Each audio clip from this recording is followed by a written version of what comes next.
Talo falava I le nei vaenga o telefou o le si ufonga o le lau mua. Matua to tele ia tama mataini a onga Universite o New Zealand o lo ofea ngai pea ma whaafi tauli I le ai leo ni ngā ruenga e maua tongi ai fale o lo ono no whai ma whaatawa ia la tau me ai. O le mori maunga I le whaalapo tonga e whea ngai ma le sa ilia o ni ngā ruenga ta maiti a onga le Student Job Search po le SJS na tauai o le tausanga wha le tupe ua ma vai atu nei na o I le fase lau tolu se furuma le wha afe le au wha inga o tūsi talo sanga mōni ngā ruenga sa o la tau lima ina maita maiti a onga ai e na o le lima se furuma le tolu afe le au wha I o awa noa whai ngā ruenga na iai ai pe ona si le fia e tele tausanga e tau mo whai ai masa ili alo ma whanau a onga ma e tau ngata fhoi ma le tele o tupe halungai a o le iu ma maua ni whaailonga maurulunga ma e mana o mia tele I la tau ni ngā ruenga e soa ni ai I a la tau suenga mo le poto ma le atau mai whaailo mai le SJS o matua te le lava le swinga ma le whaale tonu o iai le maketi o mea tau ngā ruenga mo te maiti a onga mai o se whaale tonu sa manatu e mo se taimi pupu pei tai o fōringa mai nei o le ata lava lea o le a iai le tūlanga whaingata o iai ia mea tau ngā ruenga. Whailo mai e le CEO o le SJS o Louise Savica o se teimi mua le nei o la tau mai tau ina i se tūlanga onga whape nei o mea tau ngā ruenga ai mai se mo tangata o lo a onga mo le sa ilia o ni whaailonga maurulunga. E manatu le tamang e tai whaatonu o lea whaale tonu e mafua mai le mau whaafi tahuli sa le iai mua I le lima se furu tausanga ua mawai atu nei I le tala whaasolpito o mea tau ngā ruenga mō ta maiti a onga o le tunu o.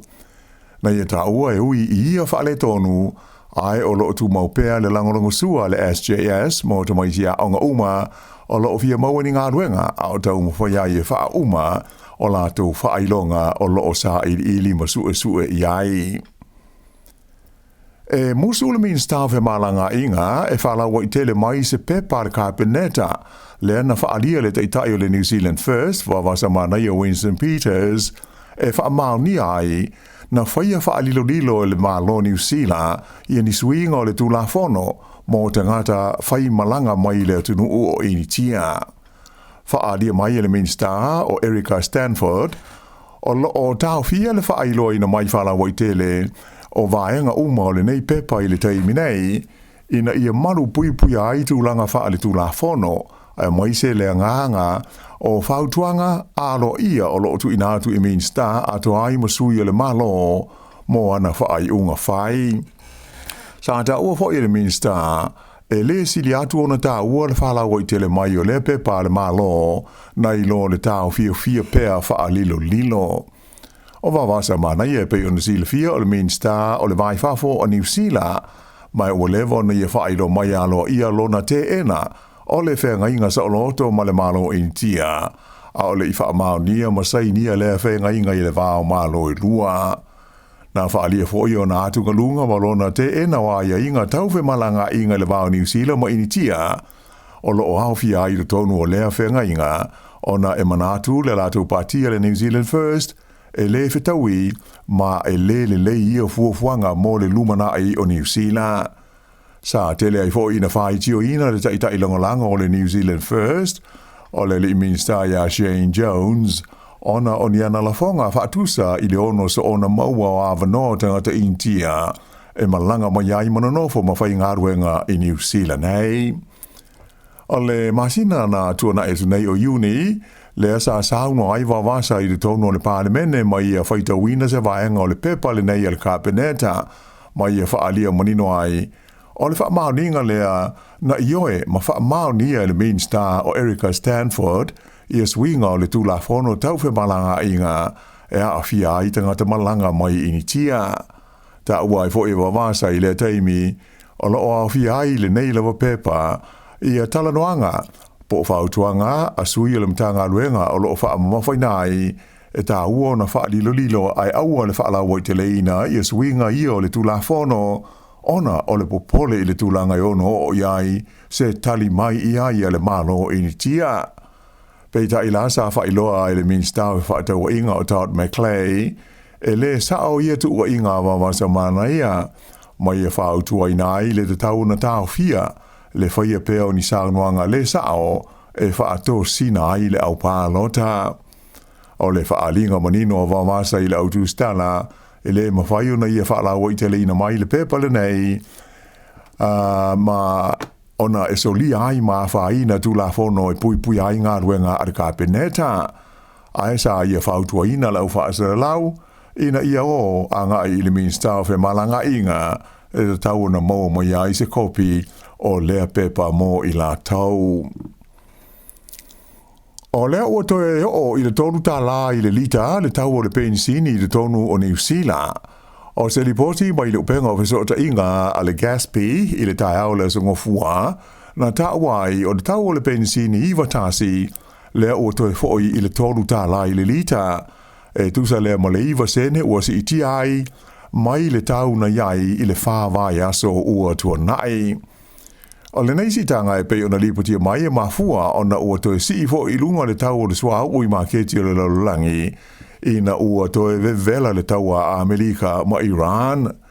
O le vai aso ua mawai na o ai le selauta la Amerika i le paelo le tau o le swa ue le wha maina le Brent crude.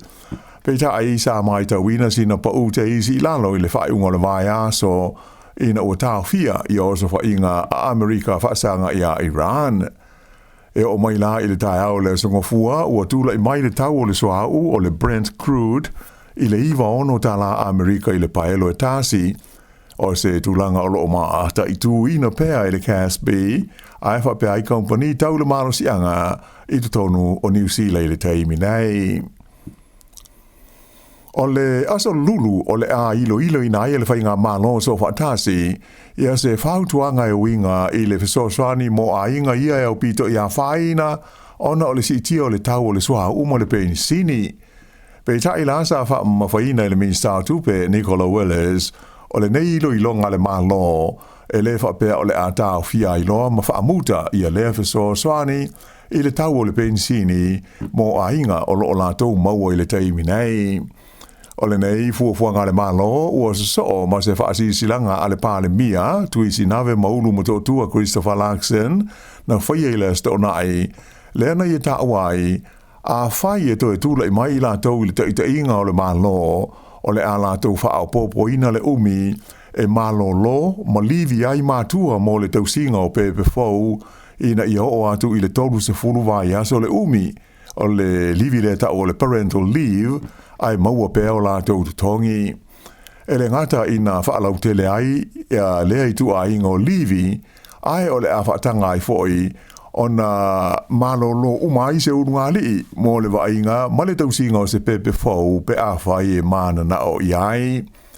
Pe taila o le wholwhalanga le National, ma le whainga malo, o lo o whai tio ina malo si le partia le Labour, whaalia mai le Labour, o le National, sao lātou poloka ina, ma te e malosi i le tulafono le nei, e livi ai ma ave aso malo lo o mātua mo le tausia o se pepe fau, i le taimi a o tula i mai le leipa i ta inga o le malo, i le lua afe se funuma le ono. E le ngata i lea, ai sa ta ua fo i le leipa, o le National ma le whainga malo, le fo i ua lātou tāwhia ma whaititia, ia vai ngā tupe o le polkalame o le Best Start, ma whaititia ai ma se leni na whaanganga mo polkalame o me ai mo tamaitia onga, ma tidi ai o na whaingata, ia le ngāruenga matua i le tausinga o whanau la iti, ma whanau wa onga. Nā tāpunia se vaenga o le au o le telenu me la lima iwa anga i atu i le Kapiti Coast, ona o se whaalawe lawe tuta vale na tupu ai na pō. Whailo mai leo leo e whapea e tū ngā manu anga o te ngata sa fia i lea whaalawe lawe, pe tūsa o le i tūrai ono i lea fiafi, na wheto ai ai ia se ta'vale le ititi ma se ui lafi. Tā puni ai le awala tele nu me la lima iwa, i le vāleo Pukirua Bay ma Paikakariki, a o whaia ngā luenga masani a au nanga lawe ai whape ai ma leo i le mea na tupu ai lea whaalawe lawe.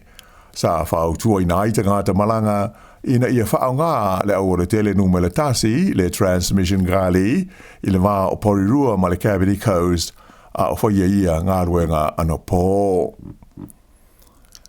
Ua whaalia mai e le pālemia tuisi nawe maunu ma toa Christopher Luxon e le ai se hawa noe ma whaiai o na ngā rurue whaatasi le pātia le National ma le vaenga whai o le Opportunity Party le lumanai. Na i wha mawhainai e le mawhai le National o na ngā rurue ma se pāti o loo mana au e sitia le fua o la fonga te tongi. Pei tai la na whaalia le teitai o le Opportunity Party ua fiu fo i leo tunu i tu a ingo mawhau whaunga e pei o na whaalia le pālemia ai o lona langona e ono i aisa swinga o lea manatu o Luxon pe a mana o mia i le National le langolongo sua le Opportunity Party i le taimi e mai a i le pārota tele i a Novema. O le parti le nei le Opportunity Party na tula i mai i le wha ma le awha pasene le tūlanga langolongo ina i le au pālota i le pau lata mai nei le asa whaia a le Radio New Zealand ma le Read Research ua toi titi lava o atu i le 5% lea e mawhaio na mawaio la tōna fōa i to tōnu o le pālemene. Ua uma na fola mai e lea pāti e mawhaio na la tō langolongo ina i e se tasi o pāti au tū e lua le National po le leiba mo le whaatuina o se whai ngā mālo fau pe a uma le pālota tele o loo lumana inei. Ai o le la ua manino mai e le mana o ai le pālemia ma le pāti le National ona o le lātou whainga whaavae e winga i la fonga te tongi. Ua whailo mai i a le ata o le malu fau lea o le awhausia o le puleanga wha epikopo o le Kalesia Katoliko i Kalai Estete lea o le awhausia i le tau e valu se fulu miliona Tala. O le nei ngā ruenga te leo le awhausia i le awala o le Barbados Street i le nofuanga lena iai le urua i maru tele o le Cathedral of the Blessed Sacrament i le tausanga i tasi iwa o Lima mai na tala i lalo i le tausanga i lua afe luas furu o na sa i longa o na faa lenga ina lea maru i mafui e malolosi i le tausanga i lua afe furu faa pea i ma le lua afe fumal tasi faa lia mai le puleanga a Christchurch e tu se furu ono miliona ta la o le tau o le ngā luenga le nei o le atau mawhai sa ili mai tangata lotu e viso soani i le tau o le ngā luenga atoa. Ai o le sa na whaiai se tālusanga whalawa i tele ale e pikopo ia Michael Gillen mo tangata Katoliko i le tūmalo Canterbury ai whapea i le West Coast ina ia lofangia le nei ngā luenga e awala i ni viso soani tau tupe. O lona lua le nei o aso so o winga malu lua le tau ma le toa le aisa i lau whanua mātu maunga ai mai se o awala i se vaenga tele o New Zealand. O le fua o pito i maua lalo le mawhanawhana o le ea na wha mawina le le nuu o Waiuru i le tūlai 5 i le waweao na le la tūla i mai i le minus 4.9 degrees Celsius. O na so atu le iai o le ai o Masterton Hamilton whapea ma Rotorua na tūla i mai i lātou uma ia i le minus 3 degrees. Sa wha maui na fōi le ofisa o le tau, le Met Service, le minus 1 degrees i le ai o tau pō, ai o Aukilani e nā o le 5 degrees na wha maui na ai le waweao na le la. I le motu i saute o Blenheim sa minus 1 ai o Christchurch whapea ma Nelson na 0 degrees. Ua sa so ia tūlanga maru lua le tau ma lea sa ngofua lea na ilonga fōi na maru lua i le tau ma le siu manga o New Zealand sa wha maui na i le minus 5.6 degrees i tau pō a o Christchurch na minus 4.7 degrees Celsius. Wha ilo mai ai le Met Service o le a whaawa pēr ia tūlanga maru lua le tau ai maise ai le tai ao a ngai atu i le vailuanga o le nei vai aso ai maise o le motu i mātū o New Zealand. O le mau o le ofisa o le tau e mafua ia winga maru lua le ea ma le si umanga ona o tūlanga to o mālie, ma le langi le leo winga o le tau. O le malulu o le tau le nei vai aso, na oso ai ilunga le tūlanga mana o mia o le eletise. Mai na wha mauina ai le songofua le kompani eletise o le Transpower NZ, ia se matatia e fitu afe se laufa tasi megawatts o le wila po o le eletise sa wha o ngai nai. Wha pe o se awha inga wito i mawa ai lea, ta luona amata, ia i tu a inga o wha mau maunga. Wha alia mai le Transpower, o ro ngā lua i la tau wha tasi ma kompani eletise, ina ia si tia la wha i o le eletise e ngā o sia, mo le wha o ngā ina i tu se o le tunu o. I tālonga mālo le tau pulenga le Commonwealth Games i o lo whaanga solo i Glasgow i Skotilani, o Papua New Guinea le tunu o le Pasifika le ua mua maua i sa la tau pine. O le tau le lea Papua New Guinea ngo ia Moria Baru, taulus furona tau sanga o le soifua, na pine apa me mea ai i le tālonga o le si ua mea mamafa i le panga o le 5 kilo. Na ia si inai i le snatch, lau whainga i se lau 5 kilo, ma le se lau 5 kilo i le si ingo o le clean and jerk, mai na mawai lau whainga tu whatasi lua se lau valunua, ma manu malo ai o ia i le pine apa me mea. Sa pine si liva ai le panga le nei, ia le tau le lea mai initia, ai o le Malaysia ingo ia Ansel Biden, na manu malo ai le pine auro. O le alo o Sāmoa ta si ai le panga le nei, o le tau le lea o Whelewaa Tafi, lea na tu langa fitu ai, i lana si e lua se lau 3 kilo. Ai o le Aotearoa New Zealand, ua tolu pine ua maua e le tamaita i talavau o Erika Fairweather, mai tu unga a au na tau wahai ta longa nei i si Skotilani. Na maua le nei tamaita i le pine sidiva i le tu unga mamau e afe 5 mita, lea na tau wahai le asunga fua. Mai o lona tolua i leo na pine ua maua ia ta longa, ua whaau popo atu i leisi pine siliva, whapea mo le pine apa membea na malo ai i isi tu unga na tau wahai mua. O leisi tu unga e tau wahai le nei tamaita i New Zealand, luas fulua tau sanga o le soifua, e whaingoina o le freestyle relay po o le tu unga wha mo i ngā hua whai au teito o wha, mo le lua se lau mita, lea o le a whaia i le poa nā nei, o nā toe sauni e fo i le o i e tau wā, i le tu unga au mo le valu se lau mita, e whaia i le whaai unga o le vai aso. Ai nā manu malo le au nei di polo le Silver Ferns a New Zealand, i le nā ta'alonga ma le au malo si a Jamaica, i ta'alonga ia malo le taupulenga i si Skotilani ananafi. O aio le ta'alonga e pei ona si zila mai mo iai, 5 New Zealand, ai fase 4 Jamaica. Ana whape whaia ina le Silver Ferns, e mauti noa, e ono semi-final ma Aotearoa, lea iai le manatu, o le a manu malo i le lātou pulu o lo o tau wahai. O le taimane Australia na malo i le ta'alonga ma le aua engelani le po le sā. E umaso mua e toru o ta'alonga nei, o lo o tūlanga mua pēa i Australia i la whainga o lātou pine ua mawai. Australia se fulwha i auro, fitu si liwa, ai se fulmanetasi a i a pine apa me mea. O la whainga e tolu se furu lua la tau pine. O lo o tu lua atu i ai engelani e wha pine euro, valu si liwa, ono pine apa mea, mo le a whainga e se furu ma le valu i a pine, ai tu lunga tolu i a si Skotilani, wha pine euro, lua pine si liwa, ai le imaua se la tau pine apa me mea.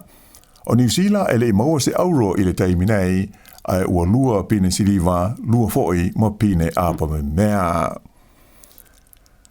I la kapi e to tolu tama fowi o filifilia i le au e to fast fulfa a New Zealand, le All Blacks, mo lana taun sanga i a filika i saute. O le whaailoi na mai o le au malanga mo a filika i saute, whaali ai e le li whaia o ngaunu i a Dave Rennie, e whaatasi atu i a le li kapteni a Ari Savea i le au malanga, i le taimi mo le ta'alonga whaita wina mua ma le au o le Springboks.